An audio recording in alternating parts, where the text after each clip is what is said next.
I want you to take a second just right now and think about the most expensive thing you've ever put into an online shopping cart. Oh, that's a dangerous thought. Right. Just picture yourself sitting there, um, staring at the screen. Maybe it was a new laptop.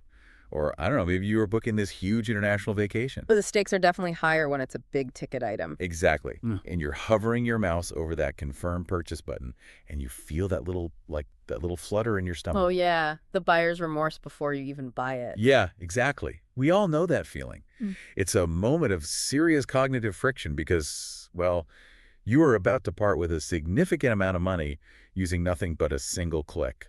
It really is a fascinating psychological threshold, you know? You're trusting this digital interface, just a series of pixels on a screen, to execute a massive transfer of real-world value. Mm-hmm.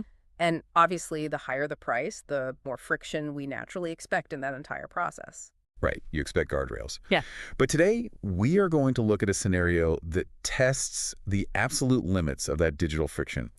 We're doing a deep dive into this bizarre stack of sources we got today. And it is a very strange stack. It really is. It's like a bare-bones domain listing page, some e-commerce checkout portals, and even a personal French Substack post. Which is just wild. Right.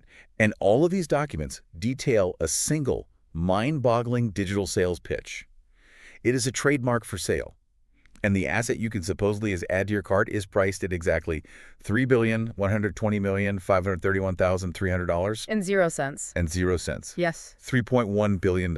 I mean, it is a number so staggeringly large that it just completely short-circuits our standard retail intuition. Yeah, totally. Because when you see a 10-digit figure presented with a literal buy now button, it forces you to question the very mechanics of digital commerce. It absolutely does. Yeah. And the asset demanding this price tag, it's a domain and a trademark. Specifically, it's 123QWERTYSHIP.com. That's the one. Okay, let's unpack this. Because when you see a simple domain name and a trademark being listed for over $3 billion, you really have to ask what kind of reality we are even operating in. Well, it's the reality of extreme speculative digital real estate. What's so fascinating here is that the sellers, there's this entity operating under the name Singh. They are not framing this as a simple URL. No, not at all. They are selling what they call a highly engineered premium digital identity.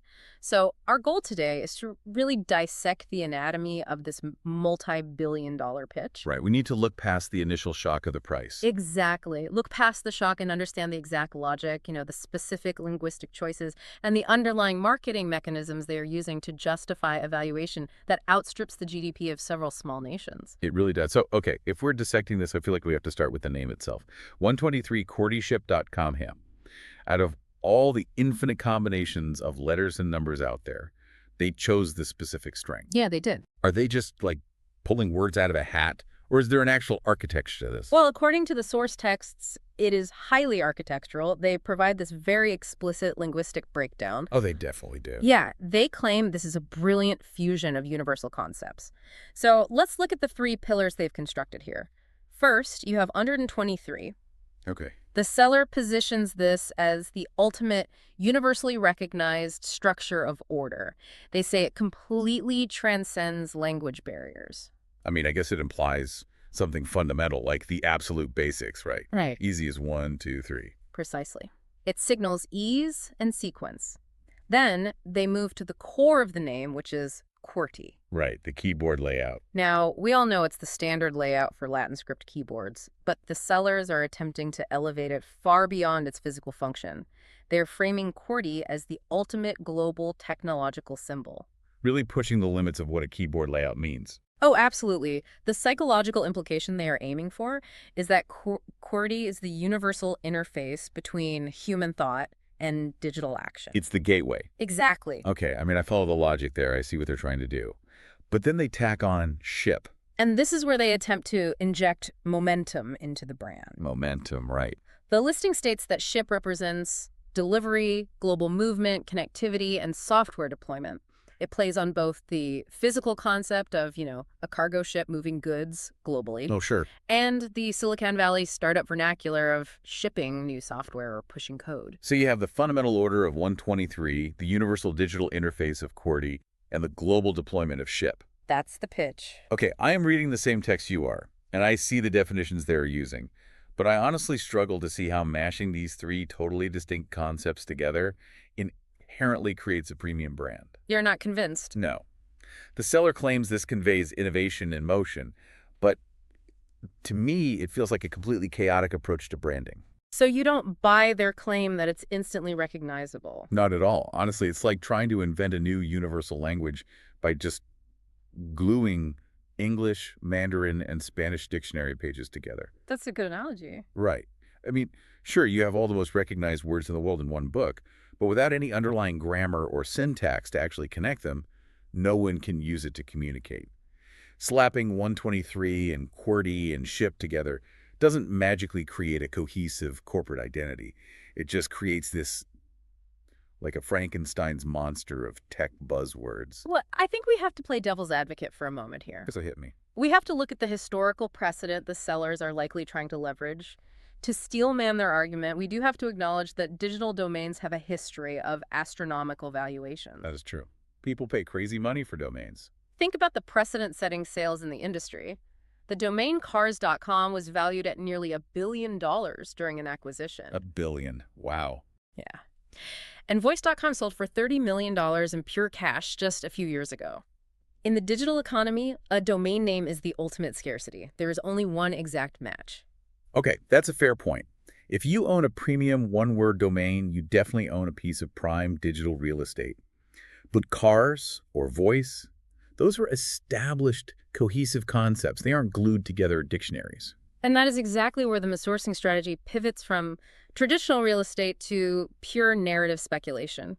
If we connect this to the bigger picture, the seller is trying to manufacture a feeling of absolute encompassing scale. They aren't selling a specific product, they are selling a narrative vessel. It is a brand identity designed to be so incredibly broad that it could theoretically absorb any technological innovation of the next century. Which naturally leads to the big question of strategy. Right. Because if your brand name is essentially a massive, unfocused linguistic dragnet, who exactly are you trying to catch? Who is the target demographic expected to shell out $3.1 billion? Well, the listing provides an exhaustive directory of ideal applications, and it reads like a masterclass in casting the widest possible net.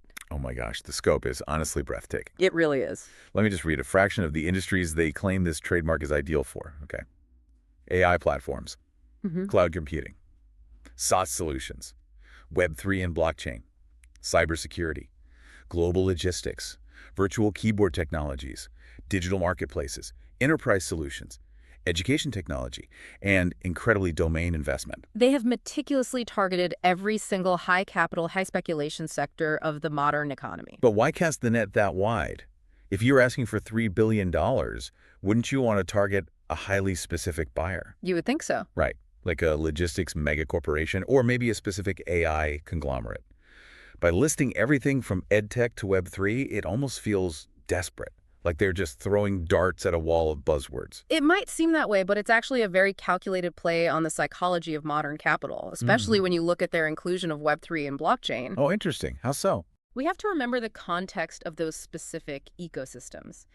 In the Web3 space, capital is often heavily decentralized. You have DAOs, decentralized autonomous organizations managing massive treasuries of cryptocurrency. Right, where there isn't just one traditional CEO making the call. Exactly. Purchasing decisions there are sometimes driven by groupthink or meme value, or just sheer digital audacity rather than traditional corporate accounting. Wait, so you're suggesting they might not be looking for a traditional CEO at all? They might be hoping some decentralized collective of crypto investors decides it would be, like, legendary to own a $3 billion meme trademark. It is entirely possible. Look at the specific flattery they use in the listing. They explicitly state this opportunity is for visionary entrepreneurs, corporations, and technology leaders. Flattery is a good word for it. And they even note serious acquisition inquiries only. By pricing it at $3.1 billion, they are gating the concept. They are challenging the reader, basically saying, if you have the vision to acquire this, you are the vanguard of digital navigation. I want you, the listener, to really put yourself in that position for a second. Imagine you're the CFO of a massive global tech conglomerate. You are evaluating brand acquisitions. You stumble across this page, you see the buzzwords, the flattery, the $3.1 billion price tag for a domain and trademark. It's quite the setup. Right. Are you reaching for the corporate credit card? Or are you immediately calling your cybersecurity team to report a phishing scam? And that is the paradox of their strategy. The sellers highlight strong international recognition as a key advantage of the dual acquisition asset.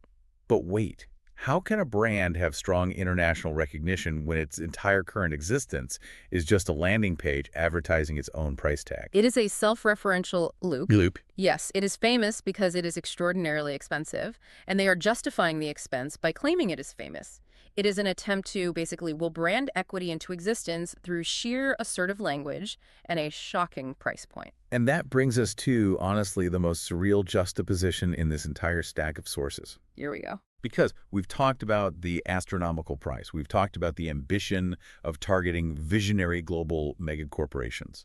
But how is this macroeconomic transaction actually presented to the buyer? The logistical mechanics of the sale are where the narrative truly fractures. Fractures, putting it mildly. I mean, if a corporate boardroom is acquiring a $3.1 billion asset, you expect investment banks. Right. You expect months of due diligence, teams of lawyers, and highly secure wire transfers.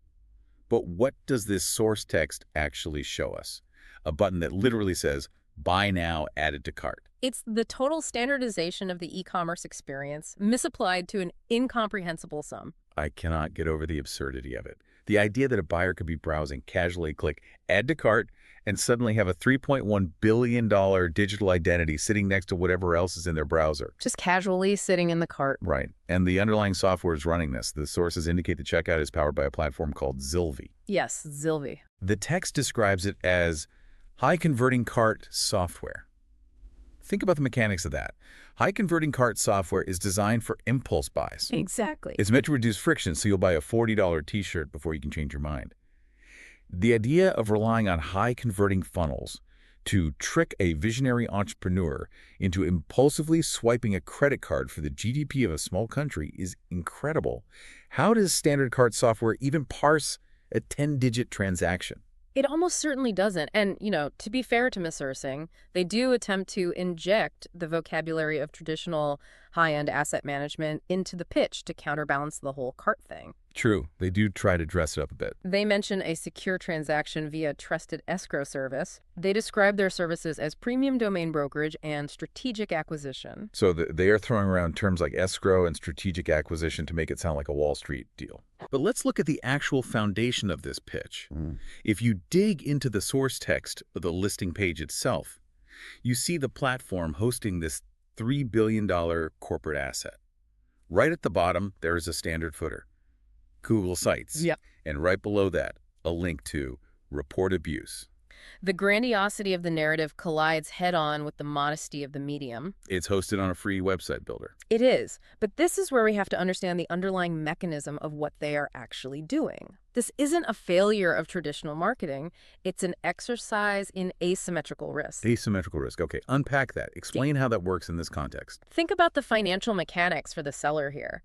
What does it actually cost them to register a domain name, apply for a trademark, and host a sales pitch on Google Sites using free or low-cost cart software? Almost nothing. Exactly. A few $100s maximum. The overhead is virtually zero.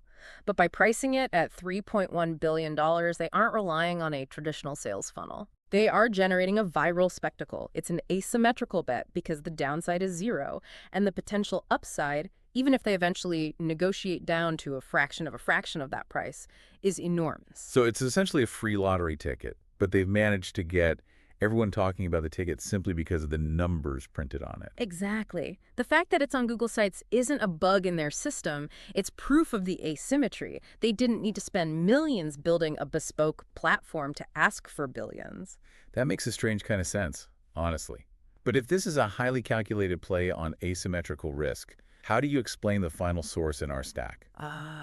Yes. Because alongside the domain listings and the high-converting cart software, we have a link to a Substack.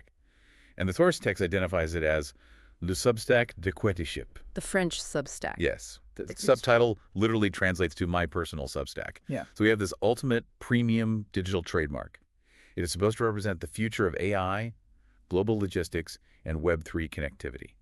It costs $3.1 billion. And it is intrinsically linked to a personal newsletter written in French. What is the mechanism there?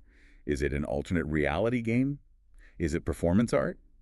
Or is it just a very confident person in France with a Google account? What's fascinating here is how these disparate elements form a perfect, somewhat chaotic portrait of the modern digital frontier. You have absolute, unrestrained ambition layered directly over the most accessible, everyday tools of the internet. It really is quite a contrast. Sourcing is utilizing the exact same infrastructure available to a teenager starting a hobby blog, but they are deploying it to project a valuation that rivals multinational corporations. It totally blurs the line between a legitimate commercial offering and speculative satire. It really forces you to take a step back and look at the broader ecosystem. What does a listing like 123 QWERTYSHIP.com actually tell you about the perceived value of digital real estate today? That's the real question. Because in the physical world, real estate has intrinsic, undeniable value. A building sits on physical land. It has proximity to resources, transit, commerce. Its value is anchored in reality. But in the digital world, real estate, whether it's a domain name, a crypto token, or a trademark, often has no physical utility at all. Right. Its value is entirely derived from the narrative constructed around it and the collective agreement that the narrative is actually worth something. The sellers here aren't operating outside the rules of digital marketing. They're simply taking the established mechanics of brand positioning and narrative value to their absolute logical extremes. They are stress testing the limits of what a story is worth.